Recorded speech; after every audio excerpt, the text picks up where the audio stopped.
আমি একটু বাইরে যাচ্ছি, আমার জরুরি কাজ আছে। আমি মজনুকে সাথে নিয়ে যাচ্ছি। ভাবিকে যেভাবে নিয়ে যাচ্ছি ঠিক সেভাবে ফেরত দিয়ে যাবো।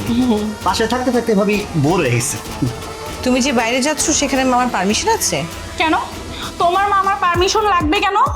আচ্ছা লুবনা, তুমি কি জানো না আমি কি তোমার মামার ধার ধারি? তোমার মামাকে তুমি 2 পয়সারও মূল্য দেই না। মূল্য দাও না ভালো কথা, তাহলে যাকে ভালোবাসো না তাকে তালাক দিয়ে বাইরে চলে গেলেই তো পারো, বাসার সব অশান্তি দূর হয়ে যায়। মিস লুবনা, আপনার মামা মামির বিষয়ে আপনার নাক গলানোটা একদম ঠিক হচ্ছে না। কোনোভাবেই আপনি তাদের ব্যক্তিগত বিষয় নিয়ে কথা বলতে পারেন না। এই, আমাদের পারিবারিক ব্যাপারে আপনি না গলাচ্ছেন কেন? আমি মোটেই আপনার কথাকে ভালোভাবে নিতে পারছি না। ভালোভাবে না নিলে আমার কিছু করার নাই। ভাবি, আপনি কি যাবেন নাকি উনার কথার প্রতি সম্মান প্রদর্শন করে এখানেই অবস্থান করবেন? যা করবেন তাড়াতাড়ি বলেন, আমার অনেক কাজ আছে। লুবনা, তুমি আমার গেস্টকে অপমান করছো কেন? তুমি সব সময়ের জন্য আমার গেস্টদের অপমান করো, এটা কিন্তু আমি একদম সহ্য করতে পারি না। এই বাসার যত ঝামেলার সবকিছুর মূল হতে হচ্ছে তুমি। তোমার মামা তোমার বুদ্ধিতে চলে। ও, সব ঝামেলা এখন আমি করাই? ঠিক আছে, ঝামেলা কিন্তু করাতাম না, বাট এখন করাবো। আপনি বাইরে যেতে পারবেন না, যদি যান তাহলে আর আসতে পারবেন না। আপনি ওনাকে বাড়ি থেকে বের হতে বাধা দিতে পারেন না। আপনার মামা যদি এই কথা বলতো তাহলে সেটা মেনে নেওয়া যেত, কিন্তু আপনি তার ভাগ্নি হয়ে আপনি তো তাকে আদেশ দিতে পারেন না, সেটা মেনে নেওয়া যায় না। মজনু চলো তো, ওর কথা এত কান দিও না। ওর কথা শুনে কে? ওর কথায় আমি পাত্তা দিই?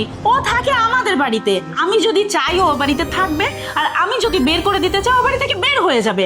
তারপরেও বড় বড় কথা। এটা আমার মামার বাড়ি, এই বাড়িতে আমার মায়েরও অধিকার আছে, তাই আমার সামনে বড় বড় কথা বলার আগে ভেবে চিন্তে বলবেন। এই যে মজনু, মামিরে নিয়ে তাড়াতাড়ি ভাগেন, মেজাজ খুব খারাপ হচ্ছে। হ্যাঁ, আমাকে দেখে আপনি আদেশ করছেন? আরে আপনার আদেশ আমি কেন মানবো? শুনেন, আমি আপনার কাছে বাধা পড়িনি। ভাবি, আপনি কি যাবেন? গেলে চলেন, না গেলে আপনি থাকেন। হ্যাঁ মজনু চলো। এই মেয়েটা শুধু শুধু আমার কতগুলো সময় কিল করলো। লোকনা, তোমাকে আমি বলে দিচ্ছি, তুমি বাসা খোঁজো, তোমাকে আর এই বাসায় রাখা যাবে না। আমি বাসা ছাড়বো না, তোমাকে কিভাবে এই বাসা থেকে বিতাড়িত করা যায় সেই চেষ্টাই করব। চেষ্টা করেন, সফল হলে ভালো। আমি তো দেখছি মানিকের হাত থেকে তোমাকে বাঁচিয়ে আমি ভুল করেছি। ওর হাতে যদি সেদিন তুলে দিতাম সেটাই ঠিক ছিল। বেঈমান কোথাকার। ওই মানিকের বাপের নাম আমি ভুলাই দিই। ভাবি, এখানে দাঁড়ায় সময় নষ্ট করার কোনো দরকার নাই। চলেন তো, চলেন। হ্যাঁ চলো, এই মেয়েটা অনর্থক আমার সময় নষ্ট করলো। চত্ব সব। কি এটা? মামা একটা চরিত্রহীন মহিলাকে বিয়ে করছে।